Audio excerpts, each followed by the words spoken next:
श्री सच्चिदानंद सद्गुरु साईनाथ महाराज की जय। सद्गुरु श्री साईनाथुनि शरद बाबू जी की जय।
श्री सच्चिदानंद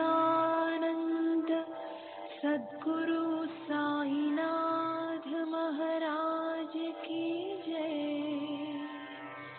सद्गुरु श्री साईनाथुनि शरद बाबू जी की जय।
श्री सच्चिदानंद सद्गुरु साईनाथ महाराज की जय। सद्गुरु श्री साईनाथ शरद बाबू जी की जय। శ్రీ సాయి భక్త అనుభవ సంహిత మే 26వ తేదీ 1936. Gopal Bhaskar Datar, BA LLB pleader, బ్రాహ్మణుడు, స్టేషన్ రోడ్, థానా. 1917లో నేను అహ్మద్ నగర్లో ఉన్నప్పుడు సాయిబాబాను దర్శించేందుకు నాకు అవకాశాలు వచ్చాయి. కానీ వారి గురించి విన్న కొన్ని వ్యాఖ్యల వల్ల నాకు వారిపై విముఖత ఏర్పడి షిరిడి వెళ్ళలేదు. వారు భక్తులను అడిగి దక్షిణ రూపంలో ఎంతో డబ్బు తీసుకుంటారని, వారు స్నానం చేసిన నీటిని భక్తులు తీర్థంగా సేవిస్తారని మొదలైన విషయాలు విన్న నాకు వ్యతిరేక భావం ఏర్పడింది. అంతేకాదు, నేనెంతో గౌరవించే నారాయణ్ మహారాజ్ ప్రవర్తనతో సాయిబాబాను పోల్చి చూశాను. ఒకసారి నేను మరికొందరు కలిసి నారాయణ్ మహారాజ్ గారిని దర్శించి అందరం వారికి రూపాయి చొప్పున దక్షిణగా ఇచ్చాము. వారు మేమిచ్చిన రూపాయికి కలకండ ప్రసాదం చేర్చి తిరిగి మాకే ఇచ్చేశారు. తరువాత ఉపాసిని బాబా జీవిత చరిత్ర చదివి వారి ప్రసంగాలు విని బొంబాయిలో వారిని దర్శించి సాకూరి వెళ్ళాను. 1931లో ఉపాసని లీలామృతం చదివాను. అందులో శ్రీ సాయిబాబాను గురించి వ్రాసిన విషయాలు నన్ను ఎంతగానో ప్రభావితం చేశాయి. ముందు సాకోరి వెళ్ళి అక్కడి నుండి షిరిడి వెళ్ళాను. షిరిడిలో బాబా చిత్రపటంలో ప్రకాశిస్తున్న వారి నేత్రాలు, వారు నివసించిన మసీదు, ధుని చూసిన తరువాత వీరు ఒక సద్గురువు అని నా మనసులో అనుకున్నాను. అటు తరువాత సాయిలీలా మాసిక్ చదివాను. ఆ పత్రికలో అనుభవాలు అన్న శీర్షికన ధారావాహికంగా వస్తున్న దాబోల్కర్ రచించిన గ్రంథం చదివిన తరువాత బాబానే నా గురువు అన్న నమ్మకం ఏర్పడింది. అప్పటి నుండి వారినే ఆశ్రయించాను. కొన్ని అనుభవాల ద్వారా నా నమ్మకం స్థిరపడింది. మా ఇంట్లో ఒక ఆవిడ చాలా కాలం నుండి ఒంటి నొప్పులతో బాధపడుతుండేది. వైద్య చికిత్సలేవి నయం చేయలేకపోయాయి. నేను దాబోల్కర్ రచించిన పుస్తకాన్ని బిగ్గరగా చదువుతున్నాను. పాము నోటబడిన కప్ప వృత్తాంతంలో సాయిబాబా కప్పను ఎలా రక్షించింది తెలిపే అధ్యాయాన్ని ఆ రోజు నేను చదువుతుండగా ఆమె మగత నిద్రలోనే విని, ఓ సాయిబాబా, కప్ప వంటి జీవులపైనే నీకు జాలి ఉన్నప్పుడు మానవ జన్మ ఎత్తిన నాపై దయలేదా అని ప్రార్థించింది. అప్పుడు గోడకున్న కొయ్య మేకు నుండి వెలువడినట్లుగా దసరాకు నాకు 5 రూపాయలు దక్షిణ ఇస్తావా అనే మాటలు వినిపించాయి. తనకు నయమైనట్లయితే తప్పక ఇస్తానని ఆమె సమాధానం చెప్పింది. తర్వాత ఆమె పూర్తి మెలకువ స్థితికి వచ్చింది.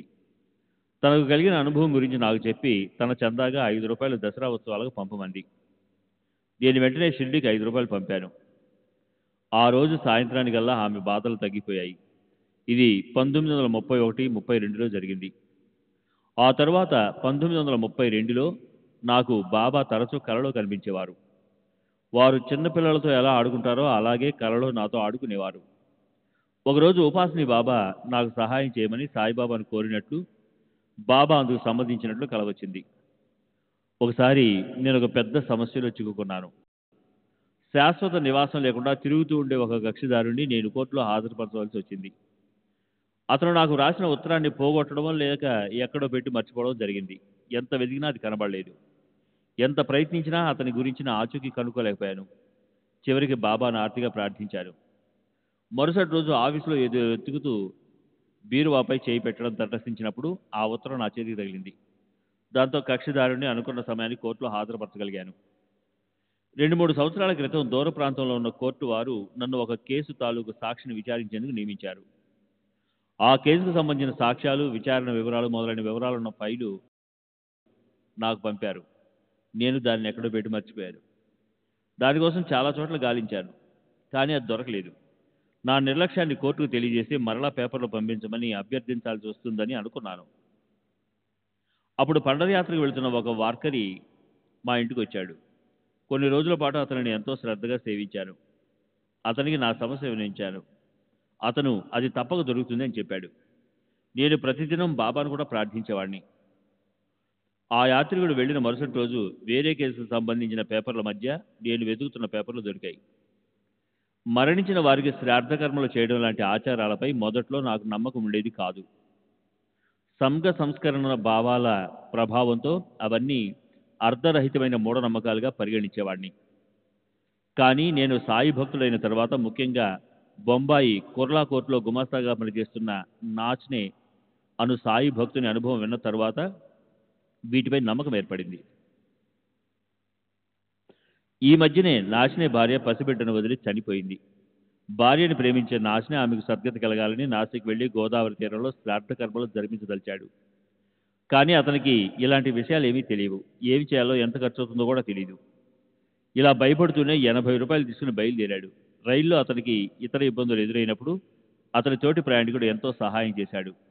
ఆ ప్రయాణికుడు నాచ్నే ఆదుర్దా తెలుసుకుని నాచ్నే దగ్గరున్న డబ్బుతోనే అన్ని క్రతువులు జరిపించేలా చూస్తానని చెప్పాడు. అతను నాచ్నేతో పాటు అన్ని ప్రదేశాలకు వెళ్లి క్రతువులన్నీ జరిపించి ఎక్కువ ఖర్చు కాకుండా చూసుకున్నాడు. అతను చెప్పిన వివరాల ప్రకారం బొంబాయిలోని ఒక సంస్థలో ప్యూన్గా పనిచేస్తున్న అతను శూద్రుడై ఉండి కూడా ఈ శ్రాద్ధ కర్మలని శాస్త్రోక్తంగా జరిపించడం ఎంతో ఆశ్చర్యాన్ని కలిగించింది.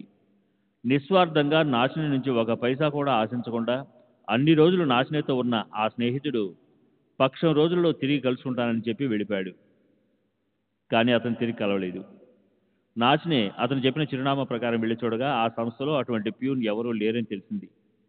అట్లా తెలివైన ప్యూన్ రూపంలో సాయిబాబానే వచ్చి కష్టకాలంలో తనకు సహాయం అందించారని నాచిని అనుకున్నాడు.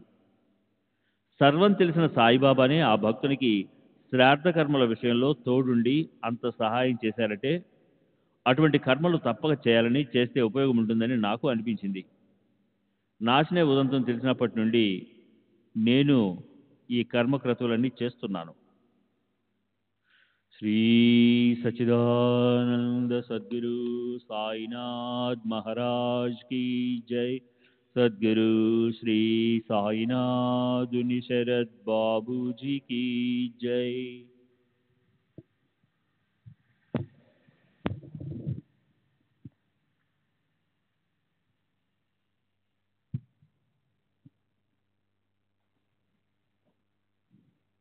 మే 26వ తేదీ 1936 Kashinath Khanderao Garde, BA LLB, retired sub judge, వయసు 65 సంవత్సరాలు, కాంగ్రెస్ నాగపూర్. మా వంశగురువు రామచంద్ర టి కోట్కరు, నా గురువు రామదాస్ బీడ్కరు మహారాజు. వీరు జ్ఞాని, మహాశక్తి సంపన్నులు. వీరు నాకు ఉపదేశం ఇచ్చారు. తాము యాత్రల్లో ఎందరో మహాత్ములను, సాధు పురుషులను దర్శించామని, నన్ను కూడా ఈ మహాత్ములను దర్శించి వారి ఆశీర్వాదాలు తీసుకోమని చెప్పారు. వారు దర్శించిన మహాత్ముల పేర్లను కూడా నాకు చెప్పారు. ఈ మహాత్ములందరూ ఒకే కుటుంబంలా మెలుగుతుంటారని, నేను వారిని దర్శించినప్పుడు నన్ను వారికి సంబంధించిన వాడిగా గుర్తించి హృదయపూర్వకంగా ఆహ్వానిస్తారని వివరించారు. అప్పుడు తమ బోధన యొక్క విలువ, మహత్యం నాకు అవగతం కాగలవని అన్నారు. వారు చెప్పిన మహాత్ములలో షిరిడీ సాయిబాబా ఒకరు. నా గురువు బీడ్కర్ మహారాజు 1898లో నన్ను షిరిడీలో ఉన్న శ్రీ సాయి మహారాజ్ని దర్శించమని ఆదేశించారు. తాము స్వయంగా బాబాను 25 సంవత్సరాల క్రితం, అంటే 1873 ప్రాంతంలో దర్శించామని కూడా చెప్పారు. 1912, 1913లో నేను కాంగాలో సబ్ జడ్జిగా పనిచేస్తున్నప్పుడు మే మాసపు సెలవుల్లో షిరిడీ వెళ్ళి బాబాను దర్శించాను. వారు నన్ను చూస్తూనే, ఎలాంటి పరిచయం లేకుండానే రావయ్యా రామదాసు అంటూ హృదయపూర్వకంగా ఆహ్వానించారు. రామదాసు నా పేరు కాదు, మా గురువు రామదాస్ బీడ్కర్ చెప్పిన విధంగానే హృదయపూర్వకమైన స్వాగతం లభించింది. రామదాస్ అనేది నా గురువు ప్రస్తావన కానీ, మా వంశ గురువు రామచంద్ర ప్రస్తావన కానీ అయి ఉంటుందని అనుకున్నాను. బాబాకు తన జీవితాన్ని అంకితం చేసి షిరిడీలో నివసిస్తున్న బాలాబాటే కాలేజీ, అంటే డక్కన్ కాలేజీ రోజుల నుండి నా స్నేహితుడు. అతని ఇంట్లోనే నేను బస చేశాను. నేను ఊరికి తిరిగి వెళదామని ప్రయత్నించిన ప్రతిరోజు బాబా రేపటి వరకు ఆగు అంటూ 6 రోజులు నాకు అనుమతి ఇవ్వకుండా షిరిడీలోనే ఆపేశారు. నా తిరుగు ప్రయాణం ఖర్చుల కోసం 6-7 రూపాయలు ఉంచుకున్నాను. బాబా మొదట 2 రూపాయలు, తర్వాత 4 రోజులు రోజుకొక రూపాయి చొప్పున 4 రూపాయలు దక్షిణ అడిగి పుచ్చుకున్నారు. ఆ మన్నాడు నా జేబులో 3 అణాలు 6 పైసలు మిగిలి ఉన్నాయి. బాబా తామంతట తామే, ఆ 3 అణాలు 6 పైసలు మాత్రం నీ దగ్గర ఎందుకు ఉంచుకుంటావు, అవి కూడా దక్షిణగా ఇచ్చేయి, భగవంతుడు నీకు సమృద్ధిగా ఇస్తాడు అన్నారు. నేను వెంటనే నా దగ్గరున్న డబ్బును ఇచ్చేశాను. నేను షిరిడీ వచ్చే ముందు పూనాలోని రే మార్కెట్కి వెళ్ళి బాబాకు సమర్పించేందుకు మేలు రకం పయరి మామిడి పండ్లు 3 కొన్నాను. నేను బాబాను దర్శించిన వెంటనే ఆ పండ్లను సమర్పించాను. బాబా స్వీకరించి వాటిని చూస్తూ పండ్లు బాగున్నాయని సంతోషంగా మెచ్చుకున్నారు. వాటిని ముక్కలు కోసి తెమ్మన్నారు. తర్వాత వారు ఒక ముక్క తీసుకొని మిగతావి ప్రసాదంగా భక్తులందరికీ పంచారు. పండ్లను కోసి ముందు భక్తులతో, బాబా ఇదిగో ఈ పండ్లను ఇతడు మార్కెట్లో కొని రుచి చూడకుండా కొన్న పండ్లన్నిటినీ తెచ్చి నాకు సమర్పించాడు. ఆ రోజు పండిట్ చేసిన విధంగా కాదు, ఆ పండిటు నాకు సమర్పించాలని లడ్లు ప్యాకెట్ కొన్నాడు. ఇక్కడికి వచ్చే దారిలో గోదావరిలో స్నానం చేసిన తర్వాత అతనికి ఆకలయ్యి కొన్ని లడ్లు తిని మిగిలినవి తెచ్చి సమర్పించాడు. ఈ పండ్లు వాటి వలె శేషభాగం కాదు అన్నారు. బాబా మాటల క్రింది విషయాలను తెలుపుతాయి. 1. భక్తులు తమ గురువుపై అచంచల భక్తి కలిగి ఉండాలి. నిర్లక్ష్యంతో శేష పదార్థాలు మిగిలినవి నైవేద్యంగా సమర్పించకూడదని తెలుపుతాయి. 2. షిరిడీకి ఎంతో దూరంలో జరిగే విషయాలన్నీ బాబా ఎరుకలోనివే. అవి మనకు తెలియజేయడం ద్వారా మనం బాబా పైన, మన గురువు పైన పెట్టుకున్న నమ్మకం పెరిగి బలపడుతుంది. నా వరకు బాబా చెప్పిన మాటల వల్ల నేను అట్టి పెట్టుకుని ఉన్న గురువు పైన, వారి బోధల పైన విశ్వాసం పెరిగి దృఢపడింది. 8వ రోజు నేను ఇంటికి వెళ్ళడానికి బాబా నుండి అనుమతి లభించింది. బాటే దగ్గర కొంత డబ్బు అప్పు తీసుకొని ఇంటికి బయలుదేరాను. నేను షిరిడీలో ఉన్న 8 రోజుల్లో ఒక అపూర్వ దృశ్యాన్ని చూశాను. ఒకరోజు హరిసీతారాం దీక్షిత్తు ఒక పెద్ద కేసు గెలిచి షిరిడీ వచ్చాడు. కక్షదారులు అతనికి ఇచ్చిన సుమారు 1000 రూపాయల పారితోషికాన్ని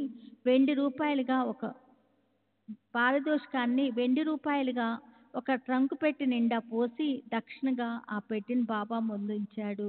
బాబా తమ 2 చేతులతో ఆ డబ్బును గుప్పెళ్లతో తీసుకుని మసీదు బయట అటువంటి అవకాశం కోసం గుంపులుగా వేచి ఉన్న ఫకీర్లు, పేదవారికి పంచేశారు.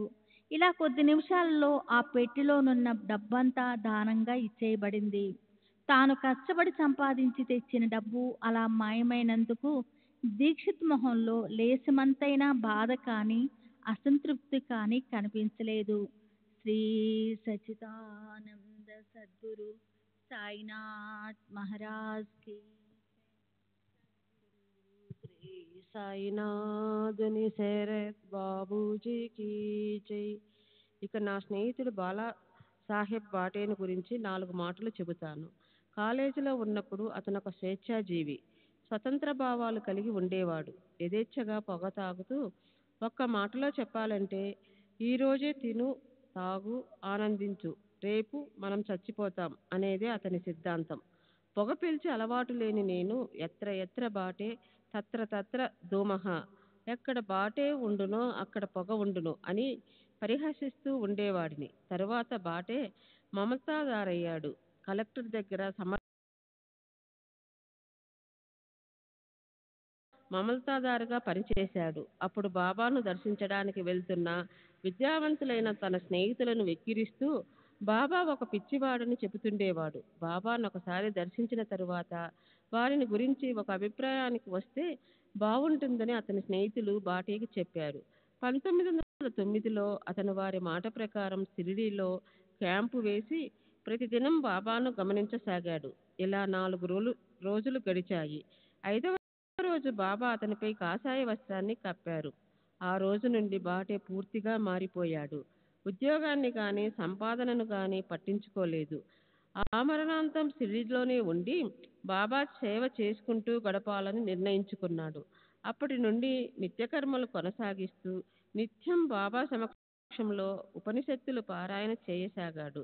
బాబా అప్పుడప్పుడు దానిపై వ్యాఖ్యానించేవారు. బాబా దీక్షిత్ చేత 1 సంవత్సరం సెలవు దరఖాస్తు వ్రాయించి బాటేచే సంతకం చేయించి ఆఫీసు వారికి పంపారు. ఉద్యోగంలో తిరిగి చేరటానికి కలెక్టర్ బాటేకు 1 సంవత్సరం గడువు ఇచ్చాడు. కానీ సంవత్సరం పూర్తయిన తరువాత కూడా బాటే బాబాను వదిలి వెళ్ళడానికి ఇష్టపడలేదు. బాటేలోని వైరాగ్యాన్ని పరిగణలోనికి తీసుకుని అతను ఉద్యోగం చేయలేడని నిర్ధారణ కాగా అతనిపై కనికరంతో నెలకు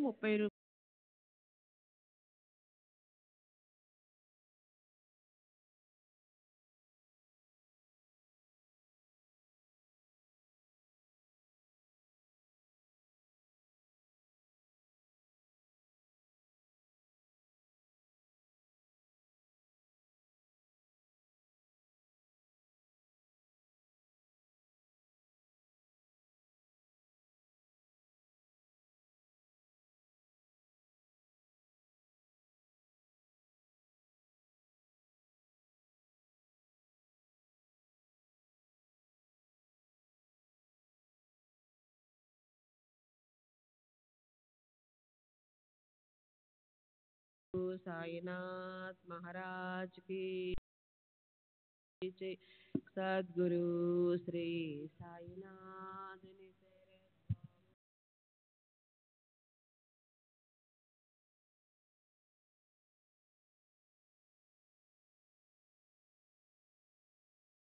కీ జై. జూన్ 1వ తేదీ 1936.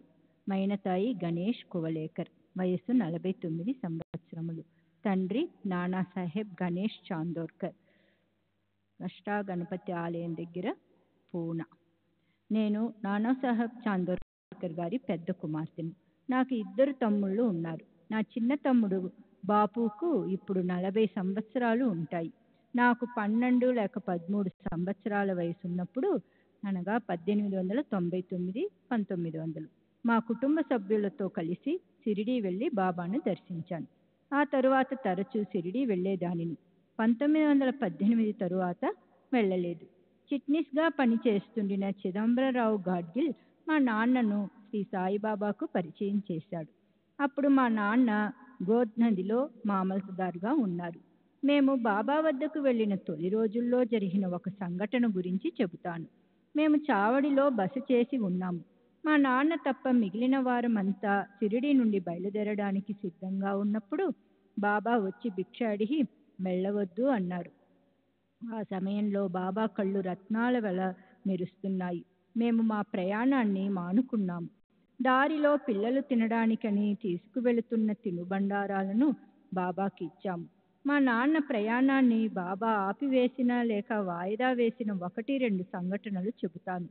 ఒకసారి మా నాన్న బాబా సన్నిధిలో ఉన్నప్పుడు కలెక్టర్ను అర్జెంటుగా కలుసుకోవలసిన అవసరం ఏర్పడింది. మా నాన్న చితలీలో రైలు అందుకోవడానికి సమయం ప్రకారం బయలుదేరాడు. అదే రైలుకు బయలుదేరాల్సిన ఒక హరిదాసుకు బాబా అనుమతిని ఇచ్చారు. కానీ మా నాన్నను మాత్రం ఆపివేశారు. సమయానికి స్టేషన్కు చేరుకోగలనో లేదో అని కంగారు పడుతూ భోజనం చేయకుండానే ఆ హరిదాసు హడావిడిగా వెళ్ళిపోయాడు. మా నాన్న తీరికగా భోజనం చేసి వచ్చిన పిమ్మట హరిదాసు బయలుదేరిన అర్ధగంట తరువాత బాబా మా నాన్న వెళ్ళడానికి అనుమతిని ఇచ్చారు. ఆ రోజు రైళ్ల రాకపోకల సమయాలు మారాయన్న విషయం మా నాన్న స్టేషన్కు వెళ్ళిన తరువాత తెలిసింది. ఆయన స్టేషన్కు చేరిన తరువాతే రైలు వచ్చింది. ఈ సంఘటన 1900 సంవత్సరంలో జరిగింది. ఈ విషయం మా నాన్న నాతో చెప్పారు. మరొకసారి మా కుటుంబం నాసిక్లో జరిగే పెళ్లికి హాజరు కావడానికి షిరిడీ నుండి బయలుదేరాము. కానీ బాబా మాకు అనుమతి ఇవ్వకుండా వెళ్ళవద్దు అన్నారు. మన్మాడు స్టేషన్లో పిల్లలకి ఏదైనా తినిపించవచ్చుననుకుని మేము వాళ్ళ భోజనం కోసం ఏమీ ఏర్పాటు చేసుకోలేదు. మేము 3 గంటలు వేచిన తరువాత బాబా అనుమతించారు. మేము మన్మాడుకు బయలుదేరాము. మన్మాడు చేరకముందు మేము ఎక్కవలసిన రైలు స్టేషన్లో పట్టాలు తప్పింది. దానిని సరిచేయడానికి 3 గంటలు పట్టింది. ముందు మేము అనుకున్న ప్రకారం బయలుదేరి ఉంటే స్టేషన్లో 3 గంటలు ఆగవలసి వచ్చేది. బాబాకు సర్వం తెలుసు కనుక మమ్మల్ని షిరిడీలో ఆపారు. చివరిగా అనుమతించిన తరువాత ప్రయాణం సవ్యంగా సాగిపోయింది. 1904లో నాకు 17 సంవత్సరాలు ఉన్నప్పుడు నా భర్త ప్లేగ్ వ్యాధితో పూనాలో మరణించారు. మా అమ్మ సమయానికి రావడంతో ఆమెకు చివరి చూపైనా దక్కింది. నా భర్త మరణించేటప్పుడు నేను గర్భవతిని. 1905లో నేను జామ్నేర్లో ఉన్నప్పుడు నాకు ప్రసవ వేదన మొదలైంది. కానీ ప్రసవం క్లిష్టమయ్యింది. అప్పుడు గోసావితో బాబా ఊది పంపి నాకు సుఖ ప్రసవం అయ్యేటట్టు చేశారు. నేను ప్రసవ వేదనలో ఉండడం వల్ల నాకు ఈ విషయాలు ఏమీ తెలియవు. 1908లో మేము పండరీపురంలో ఉన్నాము. మేము షిరిడీకి వెళ్ళినప్పుడు 4 సంవత్సరాలు వయసున్న నా తమ్ముడు బాపురావు ప్రతిదినం ఉదయం మసీదుకి వెళ్ళి బాబా తలపై ఒక పువ్వును ఉంచి వారిని పూజించేవాడు. అంతకుముందు బాబాను ఆ విధంగా పూజించేందుకు అనుమతి కానీ బాబాకు నిత్య పూజ చేసే పద్ధతి కానీ లేదు. ఇదే బాబా నిత్య పూజకు నాంది అయిందని చెప్పాలి.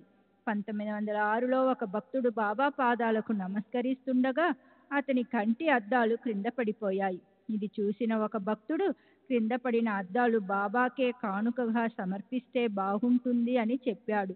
అప్పుడు బాబా, నాకు అద్దాలు అక్కర్లేదు, నా అద్దాలు విలువ 40 రూపాయలు అన్నారు.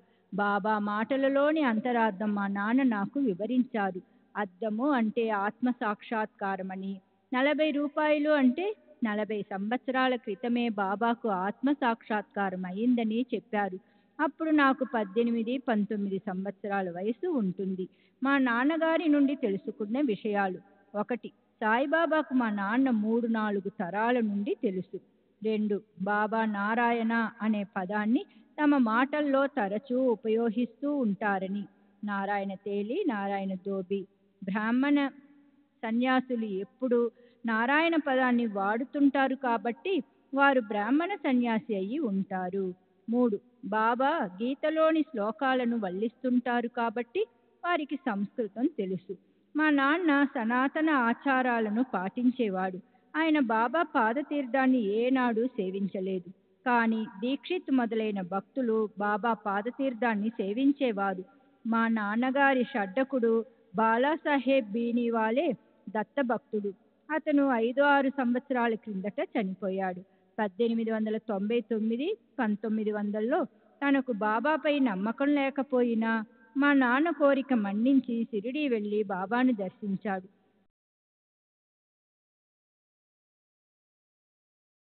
అతను బాబానే దత్తావతారంగా నమ్మి జీవిత పర్యంతం సాయి భక్తునిగా ఉండిపోయాడు.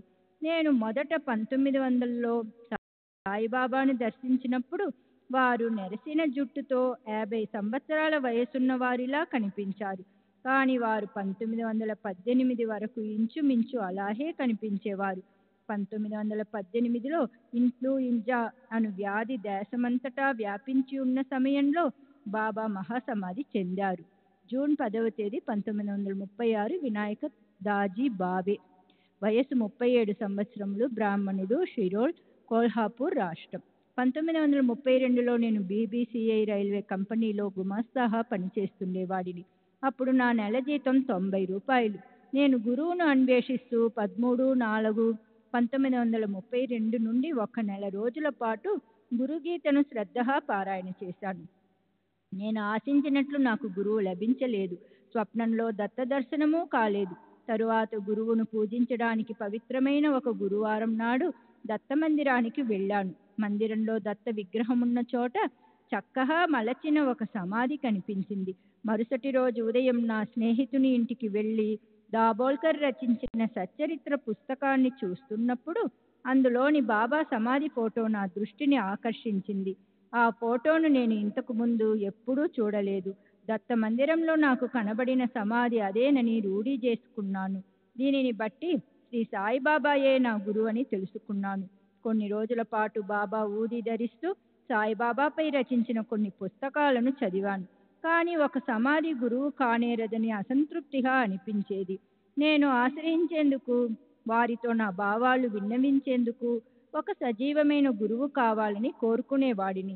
గురుగీత శ్రద్ధగా పారాయణ చేస్తే గురువు లభిస్తారన్న విషయం మరలా గుర్తొచ్చింది. వెంటనే గురుగీత పారాయణ ప్రారంభించాను. 1 వారం తరువాత నా కలలో కేట్గాంకు చెందిన నారాయణ మహారాజ్ కనిపించారు. వారే నా గురువని తలచి కేట్గాం వెళ్ళాను. అక్కడ నాకు ఒక కల వచ్చింది. కలలో నాకు నారాయణ మహారాజ్ కనిపించి, నాకు శ్రీ సాయిబాబాకు ఎటువంటి భేదం లేదు, అక్కడికి నువ్వెందుకు వెళ్ళలేదు అని ప్రశ్నించారు. నాకు ఎవరూ మార్గం చూపేవారు లేరని బదులు చెప్పాను. తరువాత నాకు మెలకువ వచ్చింది. నేను షిరిడీ వెళ్ళి బాబాను గురువుగా ఎంచుకుని పూజించసాగాను. ఒక సాధువు నా చేయి చూసి సాయిబాబాయే నీ గురువు అని చెప్పారు. శ్రీ సచ్చిదానంద సద్గురు సాయినాథ్ మహారాజ్ కీ జై. సద్గురు శ్రీ సాయినాథుని శరత్ బాబూజీ కీ జై. सच्चिदानंद सद्गुरु साईनाथ महाराज की जय. सद्गुरु श्री साईनाथ शरत बाबूजी की जय. 1933లో నా కుమారునికి ప్లేగు వ్యాధి సోకింది. అది కేవలం బాబా ఊదితోనే నయమయ్యింది. మా సోదరి దుర్గాబాయి కాకత్కర్కు రామ సాక్షాత్కారం ఇప్పిస్తానని దత్త మహారాజు ఒకరు మాట ఇచ్చారు. ఆమె సంతోషించి ఆ సాధువుకు 100 రూపాయల నగదు, ఒక వెండి కప్పు ఇచ్చింది. కానీ ఆ సాధువు చెప్పినట్లు ఆమెకు శ్రీరామ సాక్షాత్కారం లభించలేదు. ఆ దత్త మహారాజ్ వెండి కప్పు తిరిగి ఇవ్వడని ఆమె భయపడసాగింది. అప్పుడు నేను ఆ వెండి కప్పును దత్త మహారాజ్ తిరిగి ఇస్తే దానిని సాయిబాబా సంస్థానకు సమర్పిస్తానని మొక్కుకోమన్నాను. అలా చేస్తే సాయిబాబా తిరిగి ఇప్పిస్తారని చెప్పాను. ఆమె అలాగే మొక్కుకుంది. అతను ఆ వెండి కప్పు 100 రూపాయలు తిరిగి ఆమెకు ఇచ్చేశాడు. ఆమె వెండి కప్పును సాయిబాబా సంస్థాన్ వారికి పంపి తన మొక్కు తీర్చుకుంది. సాయిబాబా గురించి 1916లోనే నాకు తెలుసు. అప్పుడు మా అమ్మ అన్నపూర్ణాబాయి దాదీబావే బాబాను దర్శించేందుకు షిరిడీ వెళ్ళింది. ఆమె మసీదు మెట్లు ఎక్కుతున్నప్పుడు బాబా ఆమెను వారిస్తూ మసీదు అపవిత్రం అవుతుంది అన్నారు. ఆమె వెనుతిరిగి షిరిడీ నుండి ఏవలా వెళ్ళింది. అక్కడ ఉండగా ఆమెకొక జాబు వచ్చింది. అందులో యావత్మాల్లో ఉన్న తన కోడలు నా సోదరుని భార్య చనిపోయినట్లు కబురు ఉంది. మా అమ్మ మసీదుకు వెళ్ళిన రోజుకి ఒక రోజు ముందే ఆమె చనిపోయింది. అప్పుడు ఆ విషయం మా అమ్మకు తెలియదు. చనిపోయిన 10 రోజుల వరకు సూతకపు అంటూ ఉంటుంది. మసీదుకు వెళ్ళినప్పుడు మా అమ్మకు తన కోడలు చనిపోయిన విషయం తెలియదు. కానీ బాబాకు తెలుసు. మా అమ్మ చనిపోయినప్పుడు పిండ ప్రదానం చేశాము. కానీ ఎంతసేపటికి కాకులు పిండాన్ని ముట్టుకోలేదు. అప్పుడు కాకులు పిండాన్ని తీసుకొని వెడితే 50 రూపాయలు సమర్పించుకుంటానని మా సోదరి బాబాకు మొక్కుకుంది. వెంటనే కాకులు వచ్చి పిండాన్ని తిన్నాయి. జూన్ 17వ తేదీ 1936 ముకుంద శాస్త్రి లేలే కృష్ణశాస్త్రి వైదిక జీవనం, వయస్సు 58 సంవత్సరాలు, కొంకణ బ్రాహ్మణుడు, శనివార్పేట్, పూనా. 1912లో నేను తరచూ షిరిడీ వెళ్ళి బాబాను దర్శించేవాణ్ణి. ఒకసారి నేను, నానాసాహెబ్ చాందోర్కర్ టాంగాలో బయలుదేరాము. దారిలో గుర్రం వెనక కాళ్లపై లేచినందువల్ల టాంగా పడిపోయింది. కానీ బాబా దయ వల్ల మేమిద్దరం ఎటువంటి గాయాలు లేకుండా క్షేమంగా బయటపడ్డాము. అదే సమయంలో బాబా మసీదులో తమ చేతులను శంఖంలా ఉంచి నోటి దగ్గర పెట్టుకొని ఊదుతూ, నానా చనిపోబోతున్నాడు, కానీ నేనతన్ని చనిపోనిస్తానా, నానా ఆతా మరత్ హోతే మీ మరూన్ దేయిన్ కాయ్ అని అన్నారు. ఇది జరిగిన 8 రోజుల తర్వాత మేము షిరిడీకి వెళ్ళాము. బాపు సాహెబ్ జోగ్ 8 రోజుల క్రిందట బాబాపై విధంగా అన్నారని చెప్తూ అది నిజమేనా అని అడిగాడు. నేను అవునని సమాధానమిచ్చి జరిగిన వాస్తవాలను వివరించాను. 1914లో నా భార్య 8 నెలల గర్భవతిగా ఉన్నప్పుడు నేను షిరిడీ వెళ్ళి బాబాను దర్శించాను. బాబా నాకు 2 బర్ఫీ ముక్కలిచ్చి వెళ్ళు అన్నారు. నేను ఇంటికి వెళ్ళాను. నా భార్యకు సుఖప్రసవమైంది. ఇప్పుడు నాకు 4 పిల్లలు. నేను బాబాను మసీదులో పూజించేటప్పుడు నారాయణోపనిషత్తులోని తైత్తరీయ భాగాన్ని చదవమని బాబా నన్ను ఆదేశించారు. నేను 10 రోజుల పాటు ఆ భాగాన్ని వారి సన్నిధిలో పఠించాను. తర్వాత ఈ ఉపనిషత్తును దీక్షిత్కు బోధించాను. బాబా అప్పుడప్పుడు భగవద్గీతలోని అపిచేత్ సుదూరాచార్ ఇతర శ్లోకాలు వల్లించడం నేను విన్నాను. వారికి సంస్కృతం తెలుసు. జూలై 7వ తేదీ 1936 Cursetji Shapurji Peston Jamas yard master, railway service reclamation, వయస్సు 75 సంవత్సరాలు, పార్సీ, కొలాబా, కుస్రూబాద్ బాగ్. నేను షిరిడీ వెళ్ళి బాబాను దర్శించి అక్కడ 3-4 రోజులు గడిపాను. నేను వారిని దర్శించింది ఆ ఒక్కసారి మాత్రమే. నేను మా బావమరిది కలిసి షిరిడీ వెళ్ళాము. మాకు దీక్షిత్వాడలో క్రింది అంతస్తులో బస ఇచ్చారు. ధనవంతులకు, గొప్పవారికి పై అంతస్తులో బస ఇస్తున్నట్లు గమనించాము. మేము మసీదుకెళ్ళి బాబా సన్నిధిలో కూర్చున్నప్పుడు బయటికి చెప్పకపోయినా మాకు కల్పించిన వసతి గురించిన ఆలోచన మెదులుతూ ఉంది. ఈ దర్బార్లో ఇదే న్యాయం. గొప్పవారు పై అంతస్తులో సౌకర్యాలు అనుభవిస్తున్నారు, పేదవారిని అసౌకర్యంగా ఉన్న క్రింది అంతస్తులో ఉంచారు అని మనస్సులో అనుకున్నాను. వెంటనే బాబా వీళ్ళని పై అంతస్తుకు తీసుకువెళ్ళండి అని ఒక భక్తుని పురమాయించారు. దాంతో మాకు పై అంతస్తులో బస ఏర్పాటు చేయబడింది. బాబా అంతర్యామిత్వానికి, సమదృష్టికి వారి దర్బారులో అందరికీ ఒకే న్యాయం ఉంటుంది అనడానికి ఇదొక నిదర్శనం. మేము షిరిడీ నుండి బయలుదేరుతున్నప్పుడు వారు బయటికి వచ్చి శుభసూచకంగా చెయ్యి ఊపుతూ మాకు వీడ్కోలు చెప్పారు. శ్రీ సాయిబాబా ద్వారా నాకు కలిగిన అనుభవం ఇదొక్కటే. వారు భగవంతుడని నేను నమ్ముతున్నాను. జూలై 20వ తేదీ 1936 బి లగాటే, బిఏ ఎల్ఎల్బి, మాజీ సబ్ జడ్జ్, వయస్సు 70 సంవత్సరాలు, బ్రాహ్మణుడు, శనివార్పేట్, పూనా. నేను 1913-14లో సాయిబాబా వద్దకు వెళ్ళాను. నేనప్పుడు చాలా కష్టాలలో ఉన్నందువల్ల వారి ఆశీర్వాదం కొరకు వెళ్ళాను. వారి ఆశీస్సులు లభిస్తే నా కష్టాలన్నీ తొలగిపోతాయని ఆశించాను. నేను బాబా వద్దకు వెళ్ళినప్పుడు వారు దక్షిణ అడిగారు. నేను సమర్పించాను. బాబా తమంతట తామే వేప విత్తనం నాటు, తర్వాత ఆ చెట్టును నరికివేయి అని చెప్పారు. దీనికి సంబంధించిన ఫుట్ నోట్ చదువుకుందామండి. లగాటే లంచాలు తీసుకున్నాడని అతనిపై నేరారోపణ చేయబడింది. క్రిమినల్ కోర్టులో కేసు నడిచి అతనికి జైలు శిక్ష, భారీ జరిమానా విధించబడింది. ఆ శిక్ష అప్పీలులో కూడా నిర్ధారించబడింది. లగాటే అప్పీలు పెండింగ్లో ఉండగా బాబా ఆశీస్సుల కోసం వారిని దర్శించాడు. వేప విత్తనం నాటడం, చెట్టును నరకడం అన్న నిగూఢమైన బాబా మాటలు కర్మ సిద్ధాంతాన్ని సూచిస్తున్నాయి. చేదు విత్తనాన్ని నాటితే చేదు ఫలితమే పొందుతామని, కనుక మనిషి తాను చేసిన తప్పులకు తగిన మూల్యం చెల్లించి కర్మ సంచితాన్ని నిర్మూలించుకోవడమే ఉత్తమమని, తద్వారా నేర్చుకున్న గుణపాఠంతో భవిష్యత్తులో ఉన్నతి పొందాలని దీని భావము. వారి మాటలు నాకేమీ అర్థం కాలేదు, కానీ నేను ఆశించినట్లుగా ఆశీస్సులు ఇవ్వలేదని మాత్రం అర్థమైంది. నేను నిరాశతో తిరిగి వచ్చేశాను. నేనప్పుడు బాబా సన్నిహిత భక్తుడైన హరి సీతారాం దీక్షిత్తో కలిసి 3 సంవత్సరాల పాటు ఉన్నప్పటికీ మరలా ఎప్పుడూ బాబాను దర్శించలేదు. శ్రీ సచ్చిదానంద సద్గురు సాయినాథ్ మహారాజ్ की जय. सद्गुरु श्री साईनाथुनि शरत बाबूजी की जय.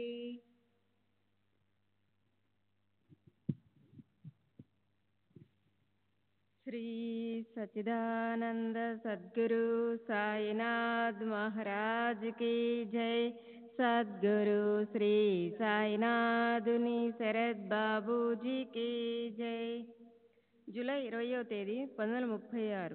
కుశాభావ్ ఉరఫ్ కృష్ణాజీ కాశీనాథ్ జోషి, వయసు 70 సంవత్సరములు. జోషి వతన్దార్, బ్రాహ్మణుడు. తండ్రి కాశీనాథ్ పద్మాకర్ జోషి. మిరజ్గాం అహ్మద్నగర్ నుండి 10 మైళ్ళు. నేను పేద కుటుంబానికి చెందినవాడిని. నా ఉపాధ్యాయ వృత్తికి అర్హత పొందేందుకు అవసరమైన ప్రాథమిక విద్యను ప్రాంతీయ భాషలో చెప్పించారు. ఆ ఉద్యోగంలో నాకు నెలకు 5 నుండి 7 రూపాయల జీతం వచ్చేది. ఇదిగాక వంశపారంపర్యంగా వచ్చే పూజారి వృత్తికి కావలసిన శిక్షణ కూడా ఇప్పించారు. కానీ నాకు ఈ రెండింటిపై ఆసక్తి లేదు. నేను భక్తి మార్గానికే నా జీవితాన్ని అంకితం చేయదలుచుకున్నాను. నాకు సాత్వికులు, గొప్ప మహాత్ములు అయిన దత్త మహారాజ్ అనే గురువు లభించారు.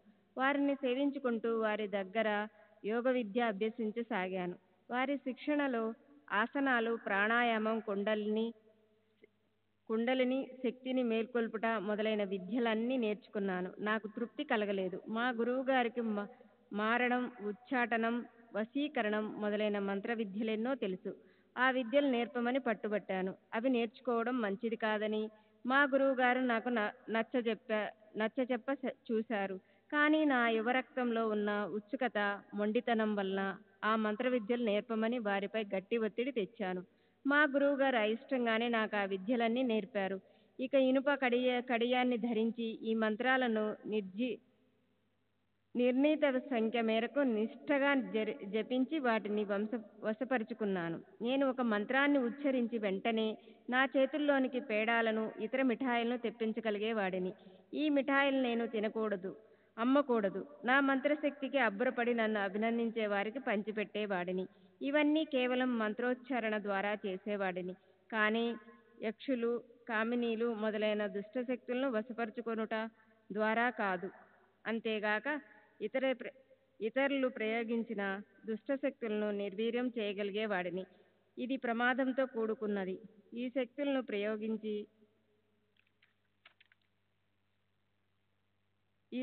ప్రయోగించి ప్రాణహాని కూడా కలిగించవచ్చు. ఒక్కొక్కసారి ఆ శక్తులు ప్రయోగించిన వారికి కూడా భౌతికంగా హాని కలగజేయవచ్చు. నేను 22 సంవత్సరాల వయసుకే ఈ మంత్రశక్తులన్నింటి మీద పట్టు సాధించాను. ఆ సమయంలో మా గురువు గారు సమాజానికి దూరంగా హిమాలయాలకు వెళ్ళి ఆమరణాంతం అక్కడే గడపదలిచారు. మా గురువు నన్ను ఉత్తర దిశగా ఢిల్లీ వరకు తీసుకుని వెళ్ళి అక్కడ నాకు తుది వీడ్కోలు ఇస్తూ, షిరిడీలో సాయిబాబా అను పేరుతో ఉన్న జ్యేష్ఠ సోదరుడు ఉన్నారని, మాఝు బడి భావ్, నిన్ను వారి దగ్గరకు వెళ్ళు, వారు చెప్పినట్లుగా నడుచుకోమని ఆదేశించి వెళ్ళిపోయారు.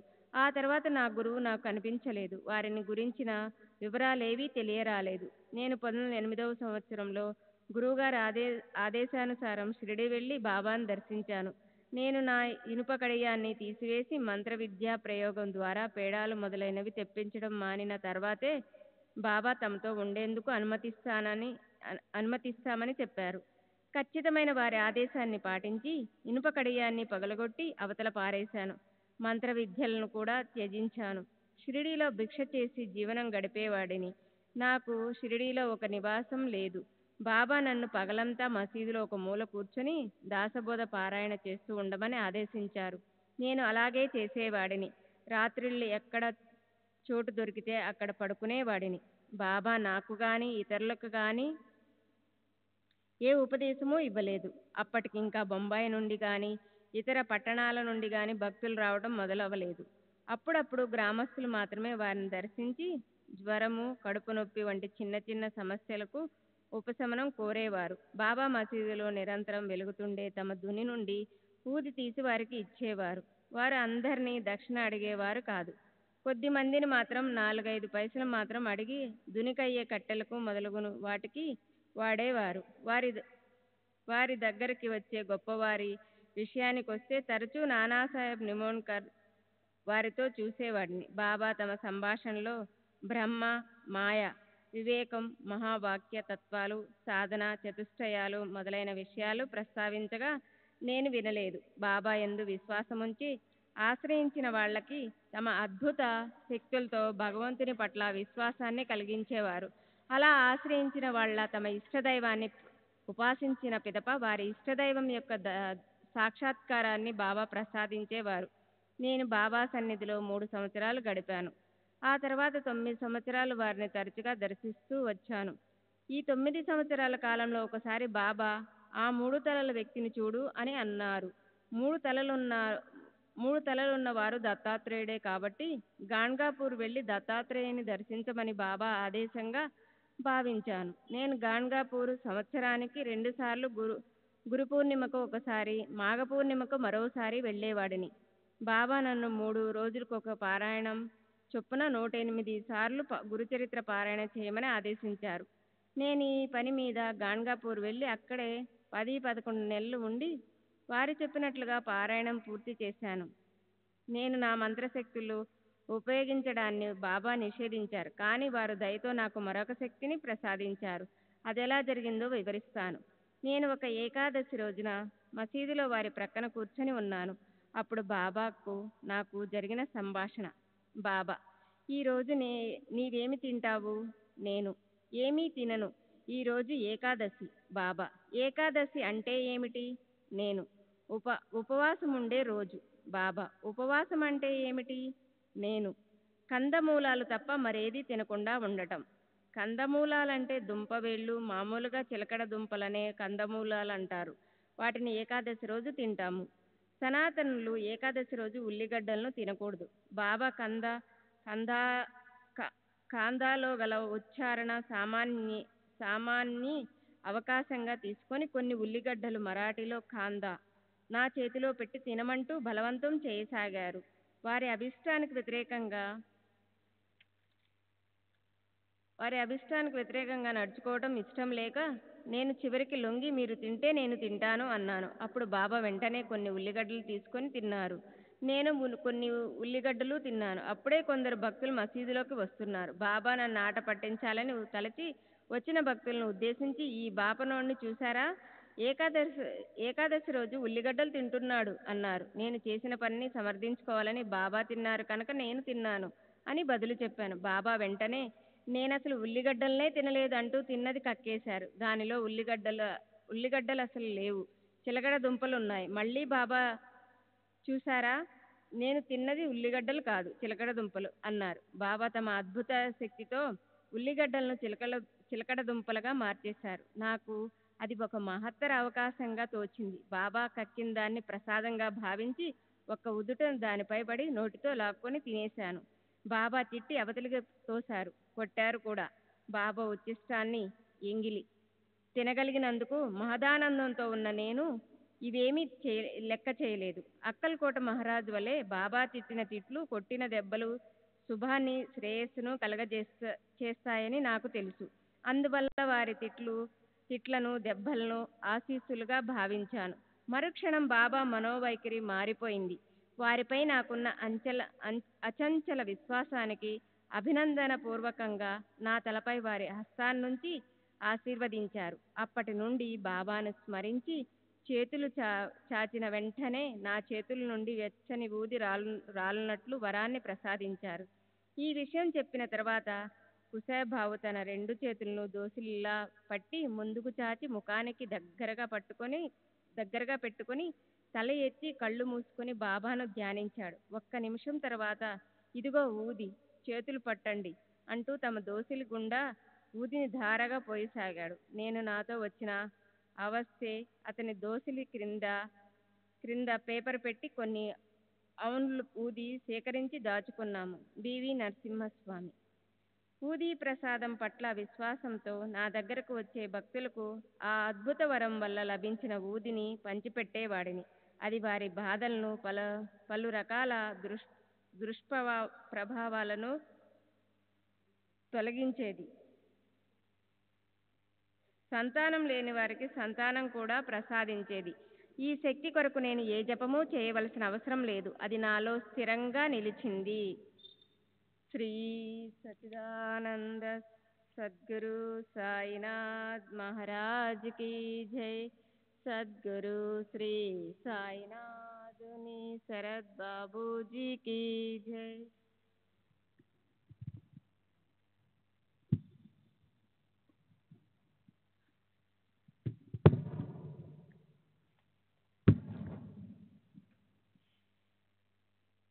ఇక చేతులలోనికి పేడాలను తెప్పించే మంత్ర విద్య పట్ల విధించిన నిషేధాన్ని నేను తప్పక పాటించేవాడిని. కానీ అప్పుడప్పుడు భక్తుల ఒత్తిడికి లొంగి ఆ మంత్రశక్తులను ప్రయోగించవలసి వచ్చేది. దుష్టశక్తులను తిప్పుకొట్టే మంత్ర విద్యను మాత్రం ప్రయోగిస్తూ ఉండేవాడిని. ఇలా చేస్తున్నందుకు నేను పశ్చాత్తాపం చెందలేదు. నెల క్రితం రాజ్ మానికర్ మనవడిపై దుష్ట ప్రయోగం ఏదో జరిగింది. అది క్షుద్రశక్తి ప్రయోగాలలో వాడుకలో ఉండే ప్రయోగం. ఆ విధమైన శక్తులను తిప్పికొట్టేందుకు కొన్ని ప్రత్యేకమైన మంత్రాలు ఉన్నాయి. అవి నేను అభ్యసించి ఉన్నాను. అతని శరీరం పైన, గుడ్డలపైన, పడకపైన అకారణంగా నల్లని మచ్చలు ఏర్పడేవి. అది ప్రతి శనివారం మాత్రమే కనిపించేవి. రాజ్మణికర్ నాకు కబురు పెట్టాడు. నేను వారింటికి వెళ్ళి ఆ దుష్ట ప్రయోగాన్ని నిష్ఫలం చేసే మంత్రాలు చదివి దత్తాత్రేయుని పూజ నిర్వహించి ఆరతి ఇచ్చాను. నేను పూజ నిర్వహించిన తరువాత శనివారం 18/7/1936 మచ్చలు కనపడలేదు. ఆ దుష్టశక్తులను విజయవంతంగా తిప్పికొట్టగలిగాను. నేను 3 సంవత్సరాలు బాబా చెంత గడిపిన తరువాత మా నాన్న వచ్చి నన్ను తనతో తీసుకెళ్ళాడు. నేను ఇంటికి వెళ్లే ముందు బాబాను దర్శించాను. బాబా, ఈసారి వచ్చేటప్పుడు ఇద్దరుగా రండి అన్నారు. కొన్ని రోజుల తరువాత నేను మా నాన్న షిరిడీ వెళ్ళి బాబాను దర్శించాము. అప్పుడు బాబా అంతకుముందు దర్శనంలో తాము చెప్పిన ఇద్దరుగా రండి అనే మాటలకు అర్థం పెళ్లి చేసుకుని భార్యతో రా అని వివరించారు. తరువాత మా నాన్న నన్ను షిరిడీ నుండి తీసుకువెళ్ళాడు. నేను పెళ్లి చేసుకున్నాను. పెళ్లి అయినప్పటికీ నేను షిరిడీ వెళ్ళి సాయిబాబా దగ్గర ఉండటానికి ఇష్టపడేవాడిని. అందుకే ఒకసారి ఒంటరిగా వెళ్ళి చాలా రోజులు షిరిడీలోనే ఉండిపోయాను. అప్పుడు నా భార్య వచ్చి తనతో తీసుకెళ్ళింది. ఇప్పుడు నాకు పిల్లలు, మనుమలు కూడా ఉన్నారు. నేను ఒకసారి షిరిడీ వెళ్ళి సాయిబాబాను దర్శించినప్పుడు నన్ను చూడడానికి ఎందుకు ఇంత దూరం శ్రమపడి వస్తావు, నేను అక్కడే ఉన్నాను అన్నారు. అంతేగాక మా గ్రామంలో వారుండే ప్రదేశాన్ని వర్ణించి చెప్పారు. నేను తరువాత ఆ ప్రదేశానికి వెళ్ళి ముళ్ళ పొదలు మొదలైనవి తొలగించి శుభ్రపరిచాను. అక్కడ నాకు ఒక సమాధి కనిపించింది.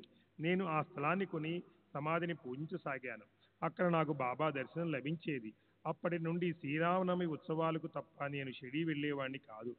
మరో విషయం ఏమిటంటే, చేతుల్లోకి ఊది సృష్టించే శక్తిని నేను ఇతరులకు ఇవ్వవచ్చును. కానీ ఆ శక్తిని స్వీకరించే వ్యక్తి 6 నెలల పాటు అత్యంత నియమ నిష్టలు పాటించి ఇంద్రియ నిగ్రహంతో కఠోర బ్రహ్మచర్య దీక్ష అవలంబించాలి. 30/8/1936 చెప్పిన విషయాలు. మిరాజ్గామ్లో ఫకీర్ షాన్ సాధువు సుప్రసిద్ధులు. వారు 200 సంవత్సరాలకు పూర్వం జీవించి ఉండేవారు. వారి సమాధి ఉండే స్థలం అప్పటి జాగీర్దారు వారికి ఇనాముగా ఇచ్చారు. కానీ ఆ స్థలం ఇప్పుడు నా సొంతం. వీరికి శిష్యులు కానీ వారసులు కానీ లేరు. వారి దర్శనం ఇప్పటికీ మనం చేసుకోవచ్చు. చాతుర్మాసాలలో వారి దర్శనం లభించదు కానీ వారి మాటలు వినపడతాయి. వారు చాలా తక్కువగా మాట్లాడతారు. అప్పుడప్పుడు సాయిబాబాను గురించి మాట్లాడేవారు. వారి మాటల ద్వారా భక్తి జ్ఞాన మార్గాల్లో ప్రగతిని సాధించేదంటూ ఏమీ ఉండదు. భక్తులలో నమ్మకం కలిగించేందుకు మాత్రమే వారు దర్శనమిచ్చేవారు. వారు శ్రీ సాయిబాబా జీవించే ఉన్నారని చెప్పేవారు. కానీ వారు ఏ రూపంలో ఉన్నది మాత్రం తెలియచెప్పేవారు కాదు. తాము సాయిబాబా ఒకే కూటమికి చెందినవారమని, వారితో సన్నిహిత సంబంధం ఉన్నదని చెప్పేవారు. ఆ రోజు రాత్రి 10 గంటల సమయంలో ఉషాబాబు నారాయణ్ ఖేడ్ గదిలోకి ప్రవేశించి తన చేతుల్లోకి ఊదిని సృష్టించి కొంత నారాయణరావు నొసటిపై వ్రాసి మిగిలిన దాన్ని అందరికీ పంచిపెట్టారు.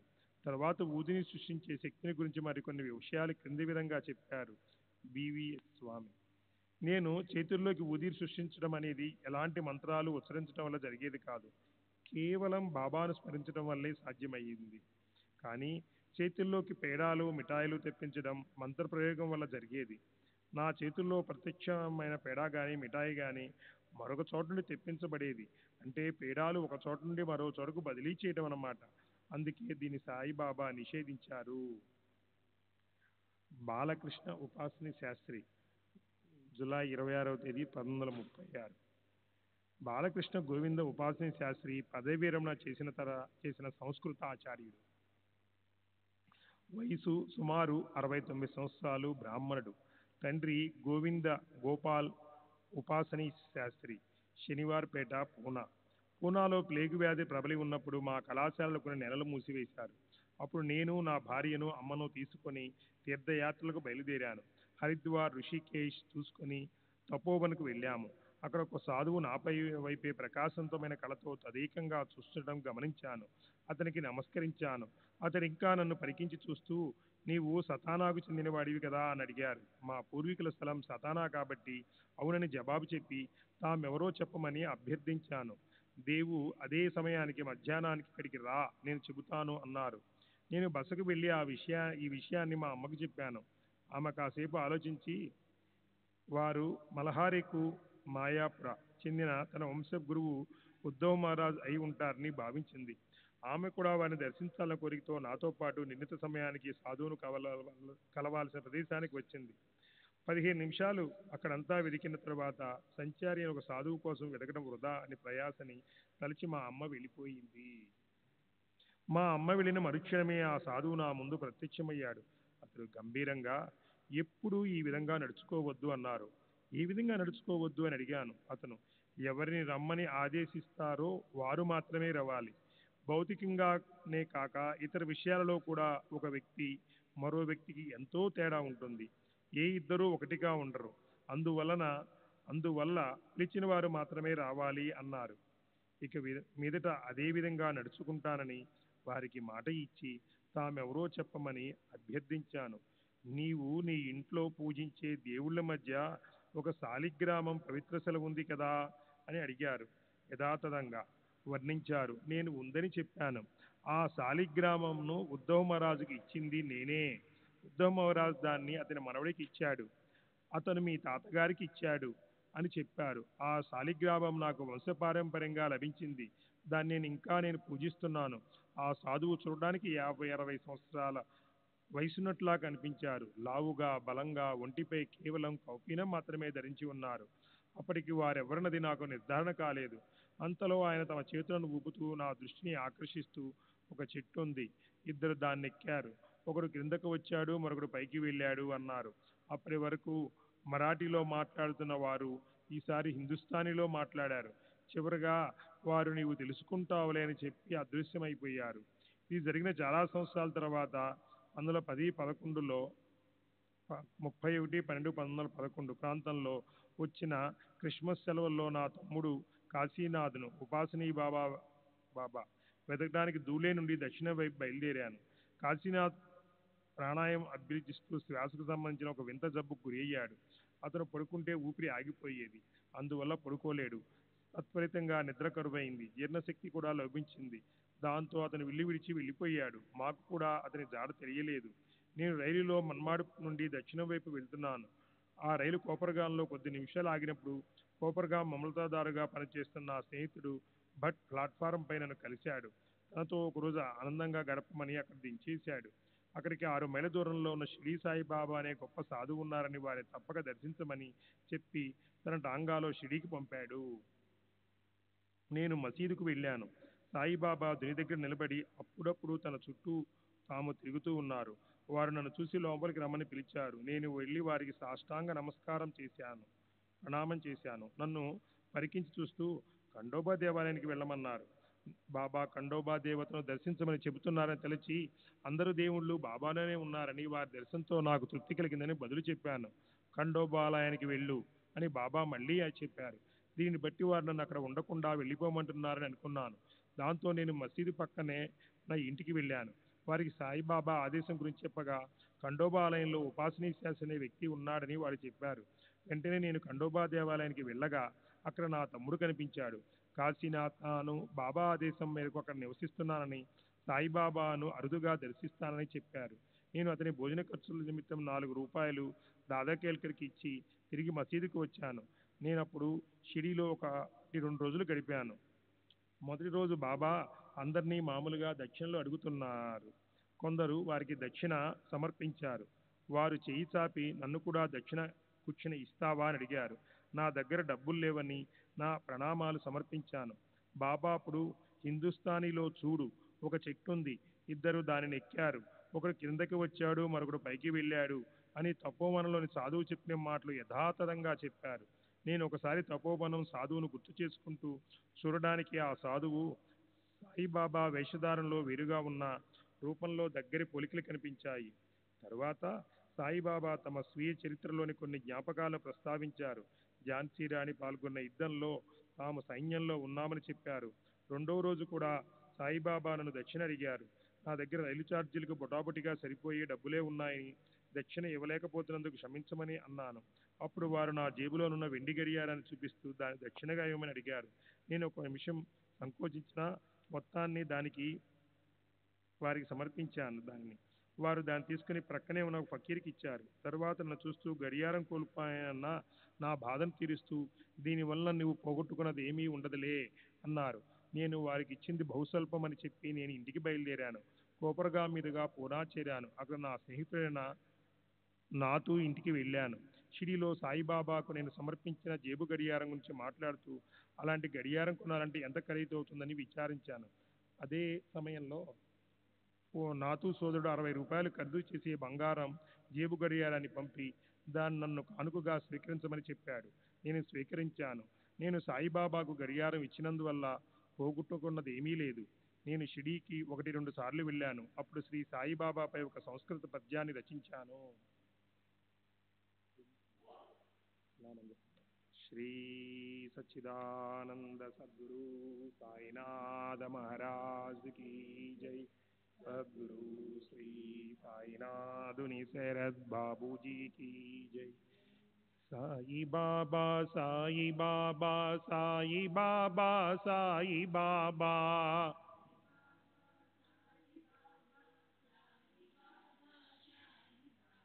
సాయి బాబా సాయి బాబా సాయి బాబా సాయి బాబా.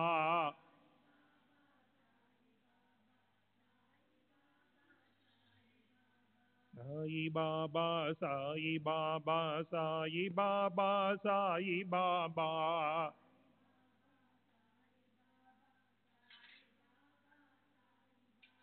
సాయి బాబా సాయి బాబా సాయి బాబా సాయి బాబా.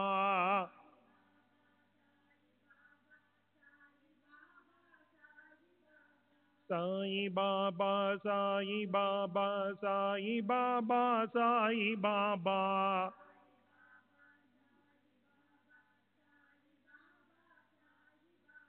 సాయి బాబా సాయి బాబా సాయి బాబా సాయి బాబా.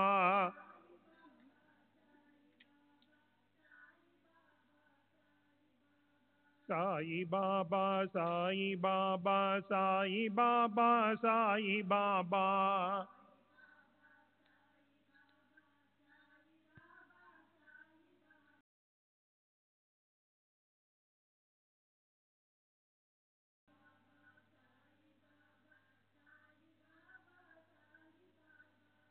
श्री सच्चिदानंद सद्गुरु साईनाथ महाराज की जय। सद्गुरु श्री साईनाथ उनिसेरत बाबू जी की जय।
श्री सच्चिदानंद सद्गुरु साईनाथ महाराज की जय।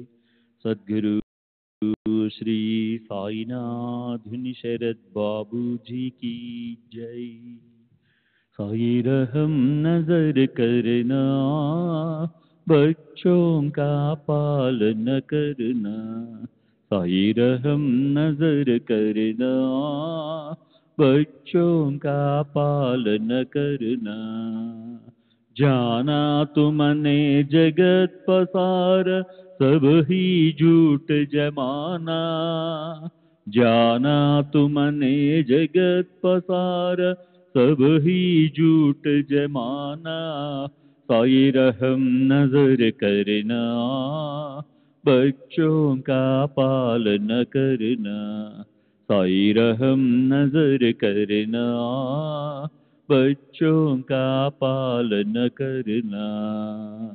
मैं अंधा हूँ बंदा आपका, मुझसे पथ दिखलाना। मैं अंधा हूँ बंदा आपका, मुझसे पथ दिखलाना। साई रहम नजर करना, बच्चों का पालन करना। साई रहम नजर करना, बच्चों का पालन करना। दास गणों कहे अब क्या बोलूं, थक गई मेरी रसना। दास गणों कहे अब क्या बोलूं, थक गई मेरी रसना। साई रहम नजर करना, बच्चों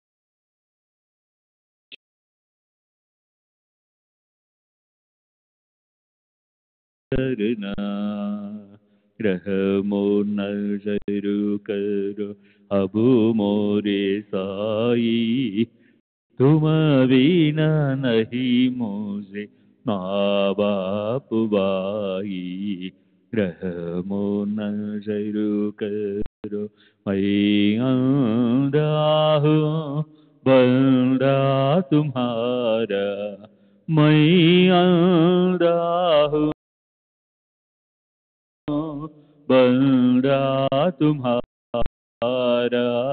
मैं ना जानू, मैं ना जानू, मैं ना जानू अल्लाह इलाही। रहमो नजर करो, रहमो नजर करो अब मोरे साई, तुम बिना नहीं मुझे माँ बाप बाई रहमो नजर करो काली जमाना मैंने गमाया काली जमाना मैंने गमाया साथी आखिर का साथी आखिर का साथी आखिर का तुम बिना कोई रहमो नजर करो रहमो नजर करो अब मोरे साई तुम बिना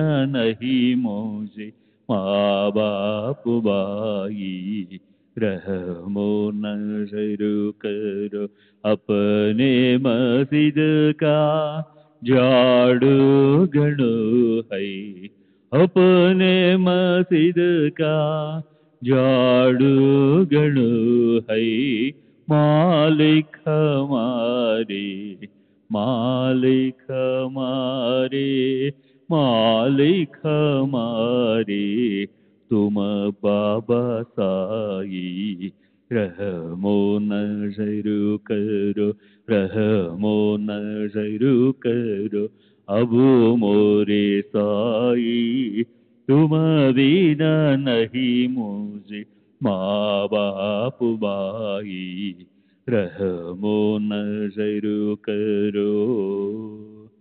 श्री सच्चिदानंद सद्गुरु साईनाथ महाराज की जय। सद्गुरु श्री साईनाथ निशरद बाबू जी की जय।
श्री सच्चिदानंद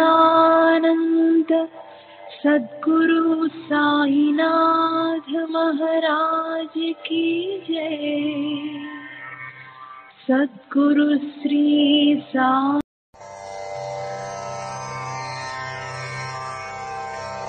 श्री सच्चिदानंद सद्गुरु साईनाथ महाराज की जय। सद्गुरु श्री साईनाथुनि शरद बाबू जी की जय।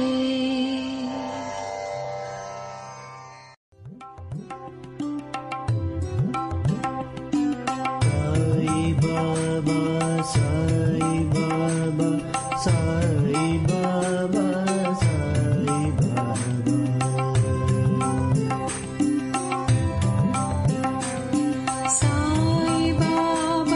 Sai Baba Sai Baba Sai Baba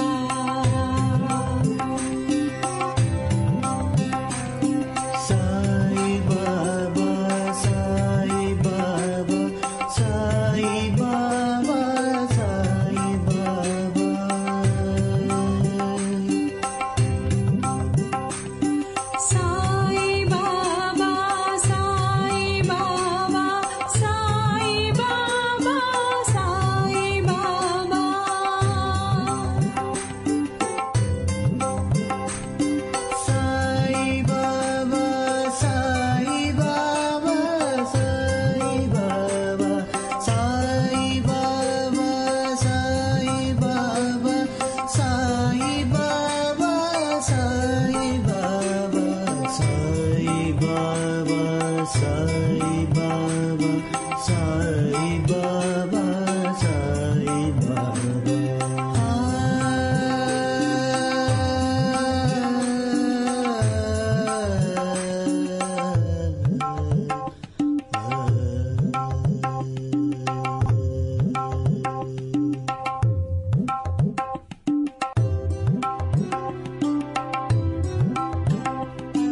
Sai Baba, Sai Baba, Sai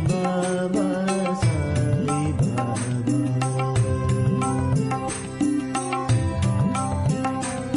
Sai Baba, Sai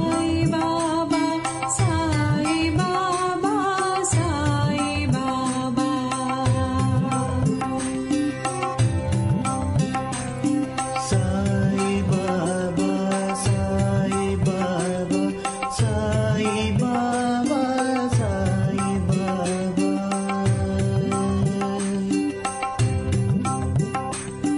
Sai Baba, Sai Baba, Sai Baba, Sai Baba.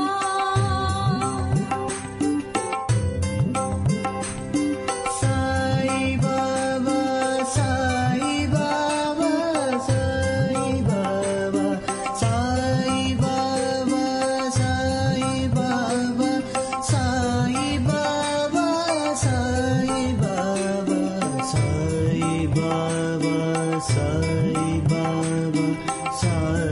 Baba, Sai Baba.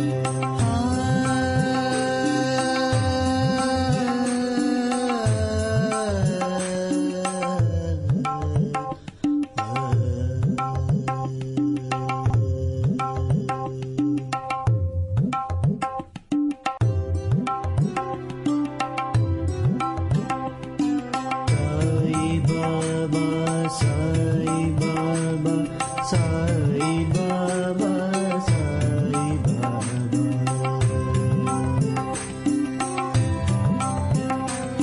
Sai Baba, Sai Baba,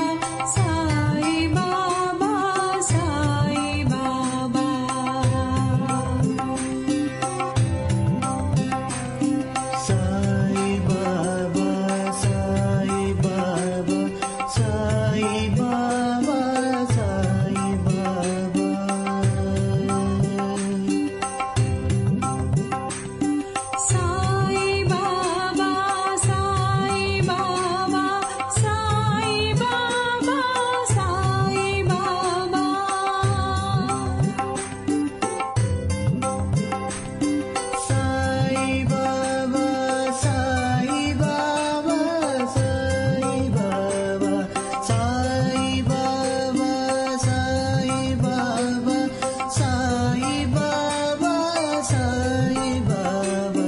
Sai Baba, Sai Baba, Sai Baba,